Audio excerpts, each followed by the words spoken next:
오늘은 고통을 돌아보시는 하나님께로 가자라는 말씀으로 함께 은혜 받기를 소망합니다. 혹시 심한 열등감에 사로잡혀 본 적 있습니까? 이런 열등감의 감옥에 갇혀서 시간을 좀 허비했던 그런 경험들이 인생을 살아오면서 몇 번은 누구나 있었을 거라 그렇게 생각되어집니다. 나는 그런 열등감을 한 번도 경험하지 못했다고 하는 사람은 굉장히 건강한 자아상을 가진 분인데요, 사람이 평생 그렇게 살기는 쉽지 않습니다. 이 열등감은요, 학교 생활, 직장 생활, 소위 말하는 우리 단체 생활, 공동체 생활에서 내가 다른 사람들보다 못하다라고 하는 그런 감정이죠. 나는 왜 저 사람보다 못할까? 이 감정은요, 주위에 가까운 사람이 좋은 말로 위로를 해도 그 위로의 말까지도 때로는 나를 무시해서 얕잡아서 저런 말을 하고 있구나 하고 생각하도록 만들어버려요. 사실 오늘 우리가 읽었던, 우리가 말씀을 본문을 보았던 이 말씀 속의 주인공 한나가 그랬습니다. 심한 열등감에서 고통스러운 시간을 이 여인은 보내고 있었습니다. 그럴 수밖에 없었던 것이 그 당시 한나가 살고 있었던 사회, 또 종교적인 문화 배경을 보면 불임한 여성에 대해서 굉장히 좋지 않는 편견을 가지고 있었습니다. 왜냐하면 이스라엘 사회에서는 자녀의 출산이 하나님의 은총으로 생각했기 때문이에요. 반대로 생각해 보면 자녀를 낳지 못하는 것은 하나님에게 은혜를 받지 못해서, 더 나아가서는 하나님께 징계를 받고 있다, 하나님께 저주를 받아서 자녀를 낳지 못한다라고 하는 그런 분위기가 사회에 그냥 통념이었어요. 그게 정서였습니다. 오늘 1절과 2절에 보면 한나의 가정의 내력과 상황이 기록되어져 있는데요, 한나의 남편 엘가나는요, 아내가 2명이나 있었습니다. 두 아내를 낳는다는 것은 당시에 이 시대가 사실은 사사시대였거든요. 영적으로 도덕적으로 얼마나 타락하고 있었는지를 보여주는 하나의 단면이에요. 하나님께서는 최초의 인간에게 만약에 필요했다면 아내를 한 10명 정도 주었을 거라 생각합니다. 근데 하나님은 1명만 주셨어요. 성경은 그래서 일부 다처제를 허용하지 않습니다. 그럼에도 불구하고 일부 다처제를 시도한 사람들은 종종 나옵니다. 근데 그 가정들마다 항상 심각한 가정 문제가 발생되어지죠. 예를 들면 믿음의 조상 아브라함도 물론 자식이 없어서 그랬다고 하지만 첩을 둠으로 인해서 갈등이 일어나잖아요. 본부인의 노예인데 이 노예를 첩으로 해서 후손을 이어나가겠다라는 생각에서, 그것도 주인이 사라가 남편에게 주었는데, 주었다 해서 좀 죄송합니다. 옛날에는 그 옛날 방식으로 얘기하는 거예요. 노예는 그냥 물건으로 취급했기 때문에 주었는데, 이 하갈이 아이를, 그것도 남자아이를 낳고 나니까 그 뒤부터 자기 주인 사라를 무시하고 내가 정실이다 이거죠, 우리식으로 말하면. 그러다 보니까 결국은 부부싸움이 일어나고 하갈이 쫓겨나가는, 그 부부관계가 무너지는 그런 것들을 봅니다. 분명히 이 엘가나는 경건한 레위지파 사람이에요. 그렇다면 당연히 경건이 몸에 배어 있어야 하고 하나님의 뜻에 합당하게 순응하는 삶을 살아야 하는데, 이 가정에 2명의 아내가 있었다는 것은 앞에서도 말씀드렸습니다만 그 당시에 종교적으로 사회적으로 얼마나 타락했는지를 보여줍니다. 긍정적인 측면으로 보면 엘가나가 제사장의 후예가 이 제사의 사명을 감당하지 못하는 그런 비극을 막기 위해서, 후사를 보기 위해서 첩을 두었는지는 정확하게 모르겠습니다만 문제가 있어요. 왜냐하면 우리가 성경을 읽어보면 그 가정의 부부나 또 제사장으로서 엘가는 하나님 나에게 자녀를 주십시오 라고 하는 기대나 기도가 없었습니다. 다르게 말하면 인간적인 방법으로 후손을 보고자 했던 그런 가정이죠. 그래서 오늘 본문 6절에 보면 결국은 부작용이 일어납니다. 하나님께서 한나가 임신하지 못하게 하심으로 그의 적수인 브닛나가 그를 심히 격분하게 하여 괴롭게 했다라고 기록을 합니다. 당연히 열등감을 가진 그녀에게 또 좋지 않는 이야기를 하니까 오늘 한나가 7절에 보니까 브닛나가 한나를 괴롭게 함으로 인하여 한나는 울고 먹지도 아니했다라고 기록을 하는 것을 봅니다. 나는 애도 못 낳는 게 이러면서 아마 심한 말들을 한 것 같아요. 그래서 한나는 밥을 먹지 않고 오히려 눈물로 배를 채웠던 그런 시간을 가졌습니다. 그런데 그렇다고 해서 남편의 사랑을 못 받은 것도 아니에요. 엘가나는 제사장이기 때문에 제사를 드리고 나면 제물의 어떤 분깃을 나누는데 브닛나와 그녀에게 태어난 자녀들에게 골고루 나누어 주고 거기에 갑절로는 오히려 한나를 갖다 줬습니다. 그러면서 그는 그렇게 이야기하잖아요. 내가 당신을 사랑하잖아.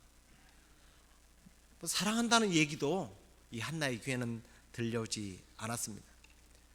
앞에도 말씀드렸죠. 열등감은 상대방이 나에게 미소를 지으면서 건네는 그런 좋은 말조차도 바로 받아들이지 않고 비웃는 것처럼 들린다고요. 재미나게 이렇게 비유를 한번 해봤습니다. 요즘 여자분들이 신상품을, 그것도 명품 신상품을 아주 좋아하잖아요. 명품 중에서도 그냥 중저가 정도 되는 한 100불짜리 정도의 가방은 버니드라를 사다 주고 한나는 한 8,000불짜리 우리 한국 사람들이 좋아하는 똥 있잖아요. 무슨 똥이죠? 루비똥. 이걸 사다 준단 말이에요. 그러면 글쎄요, 여러분들은 아유 좋아라 이럴지 모르겠지만 한나에는 그런 선물이 아무런 의미가 없었습니다. 자, 사실 우리도 그런 경험 많을 거예요. 하나님께서 남들에게 주시고 나에게는 전혀 허락하지 않을 때 우리는 영적 갈등이 일어나고 또 그로 인하여 열등감이 생기고 우울증에 시달리게 됩니다. 분명히 내가 어딜 봐도 저 사람보다 잘생기고 예쁘고 좋은 학교 나오고 지식 면에서나 배경 면에서나 신앙 면에서 좋은 기술도 가지고 다 뛰어난데 왜 내가 저 사람보다 더 가난하게 살아야 되고 더 힘들게 살아야 하는가? 이런 생각을 한 번도 안 해보셨습니까? 영적으로도 마찬가지예요.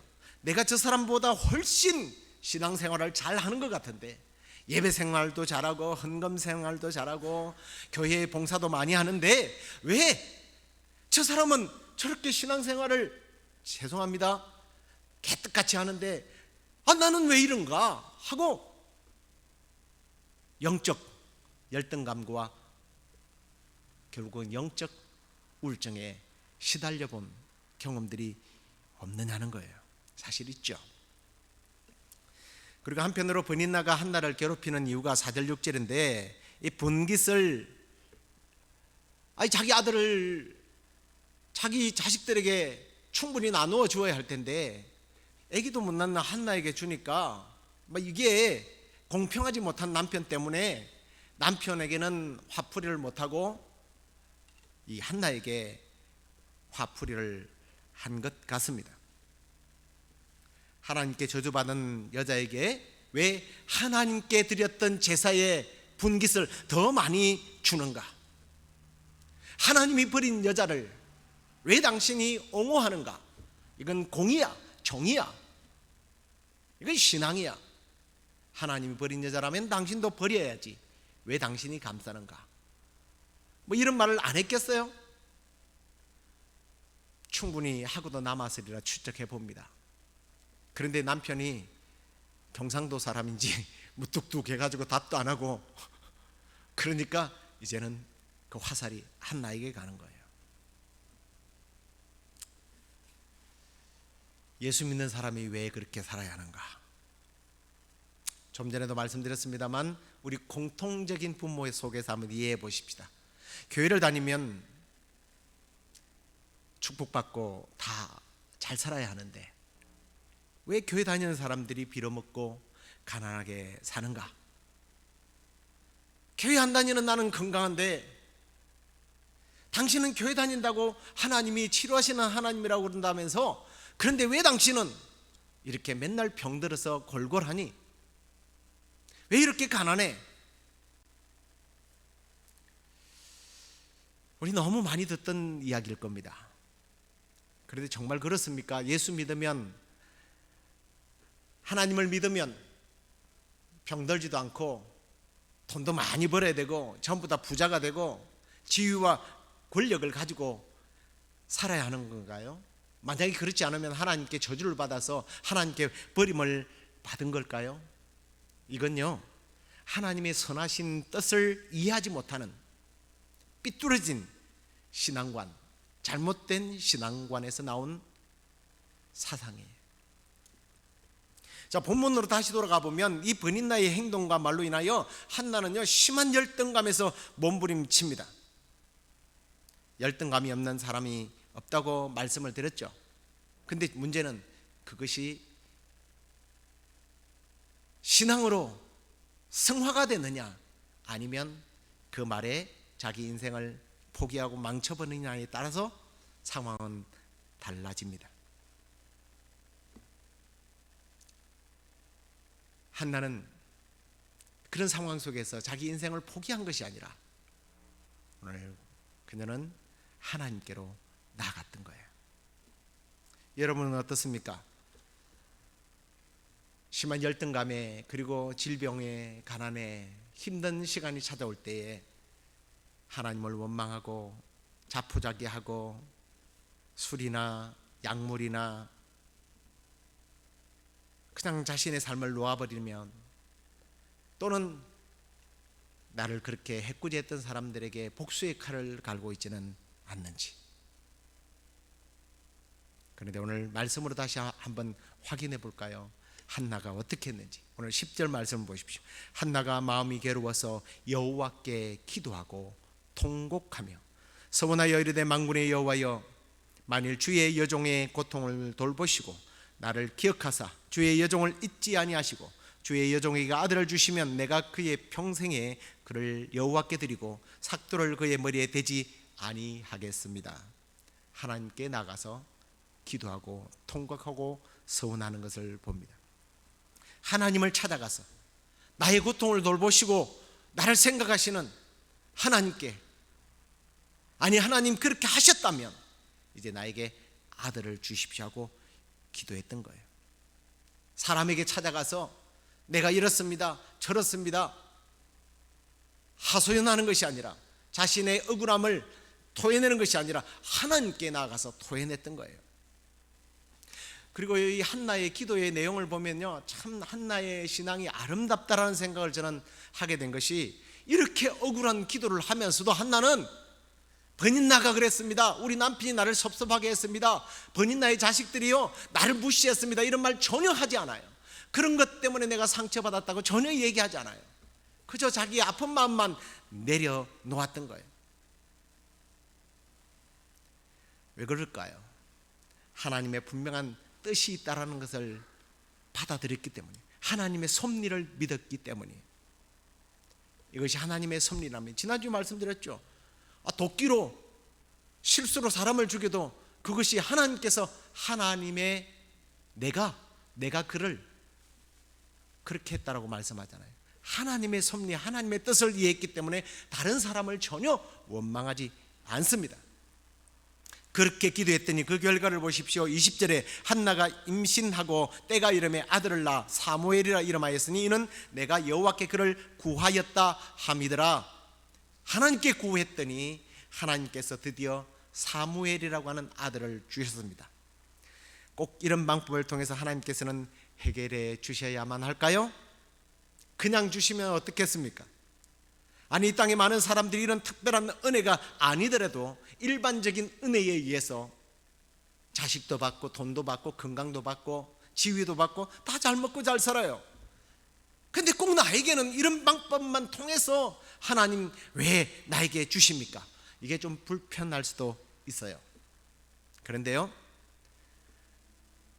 하나님은 자기를 가까이 하기를 원하시기 때문에 하나님은 이런 방법으로 우리에게 말씀하십니다. 그리고 한나에게 꼭 그래야만 했던 사실은 이유가 따로 있어요. 그 이유가 바로 사사기 시대 때문에 그렇습니다.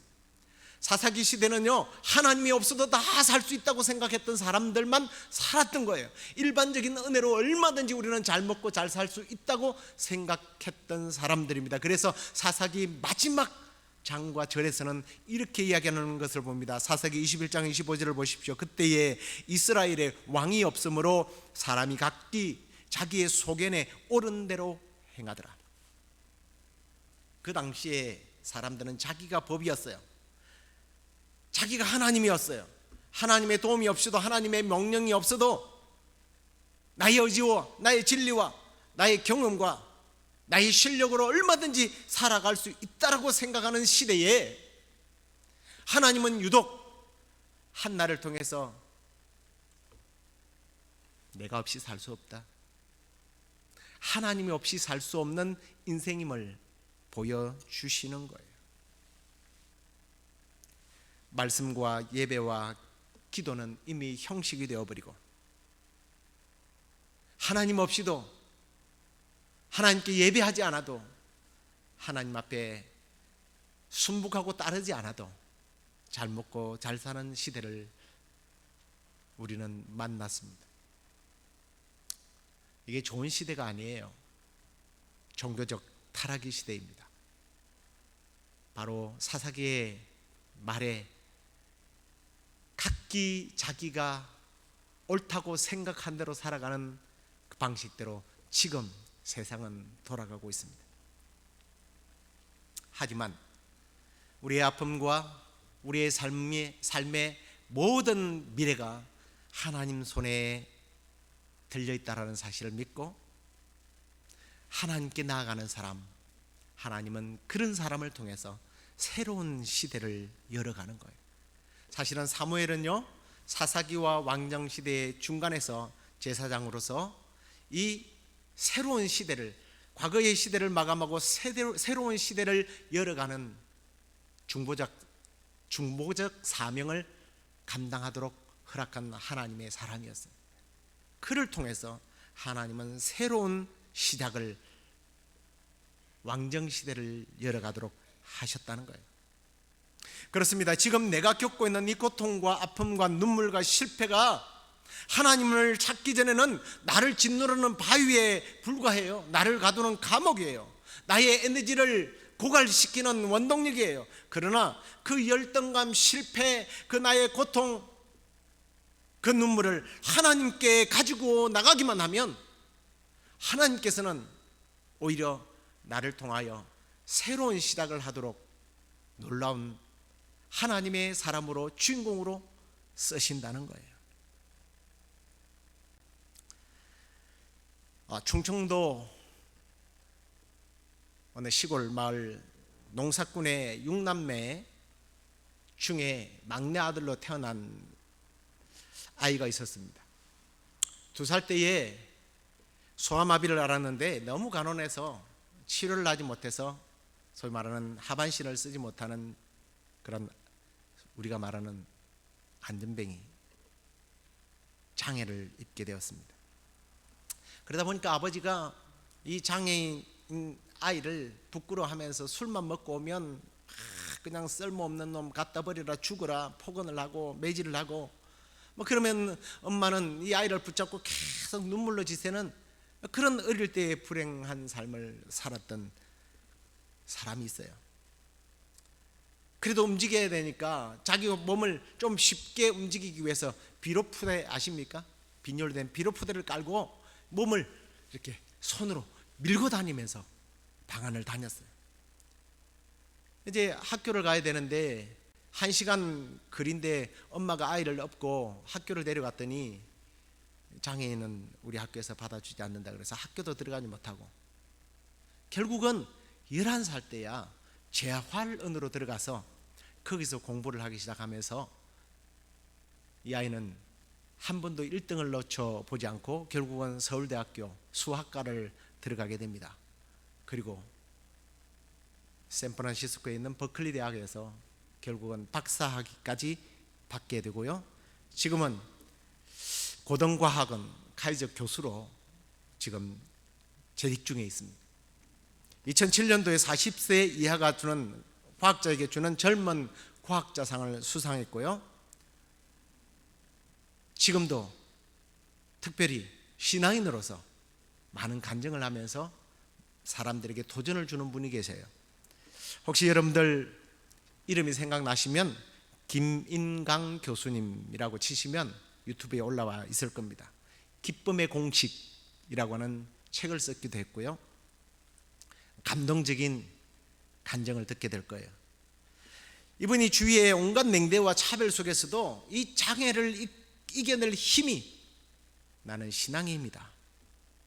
그리고 하나님께서 나를 위해 마련해 둔 계획임을 자기가 깨닫게 됐다고 고백하는 것을 봅니다.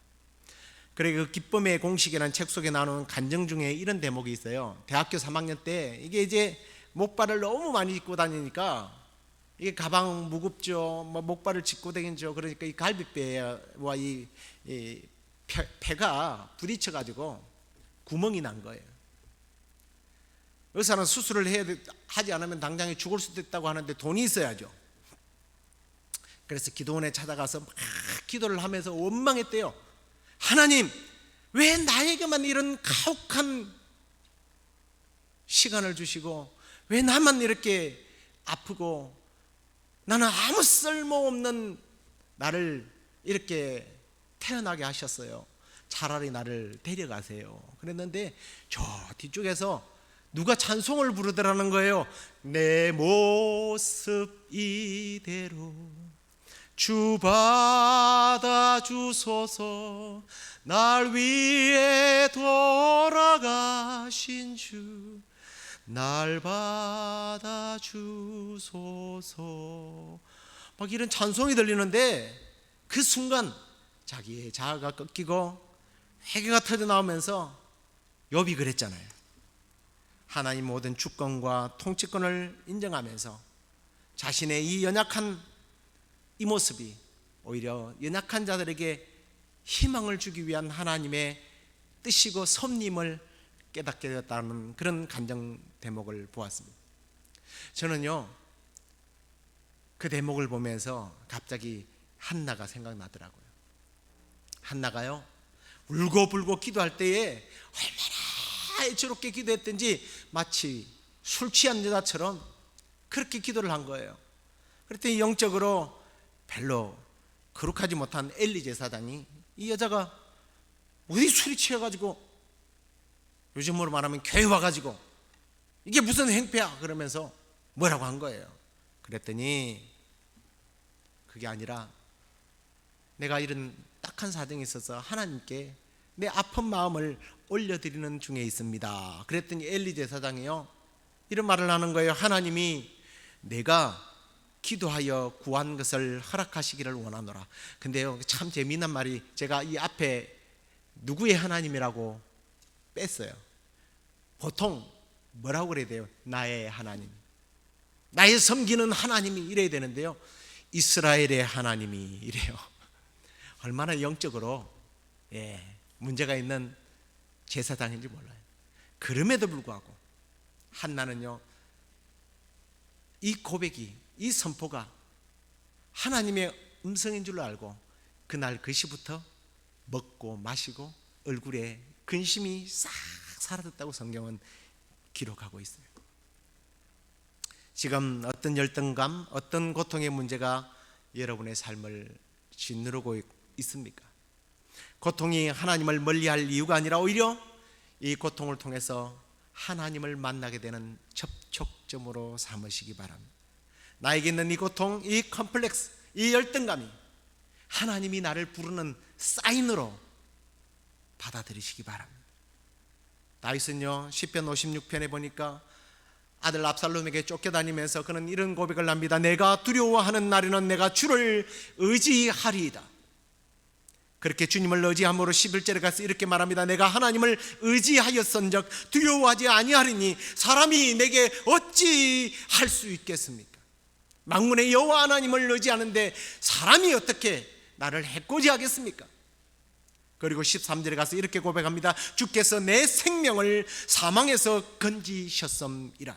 주께서 나로 하나님 앞 생명의 빛에 다니게 하시려고 실족하지 아니하게 하지 아니하시겠나이까. 할렐루야. 이런 고백이 저와 여러분의 고백이 될 수 있기를 바랍니다. 강자에 비해서, 있는 자에 비해서, 건강한 자에 비해서 내가 너무 약하다고 생각되어질 때가 많을 거예요. 이 약점 때문에, 이 열등 때문에 내가 실패하는구나. 아니요, 약하기 때문에 결코 실패한 적은 없습니다. 약할 때 오히려 강하게 하시는 분이 우리 하나님이신 줄로 믿으시기 바랍니다. 내 앞길을 가로막는 여러 가지 아픔과 실패와 약점들이 있을 때도 우리도 한나처럼, 오늘 다윗의 고백처럼 사람을 의지하지 말고 하나님을 의지하고 하나님께 나아가서 기도함으로 한나가 새로운 시대를 이끌어가는 주인공을 잉태하고 출산한 것처럼 여러분의 삶을 통해서 새로운 시대가 열리고 여러분의 가정도 새로운 승리의 단계로 넘어가는 그런 복된 삶이 되며, 또 우리 교회도 이런 위기를 통해서 새롭게 하시는 하나님의 부흥을 경험하게 되는 그런 우리 모두가 되기를 우리 주 예수 그리스도의 이름으로 축원합니다.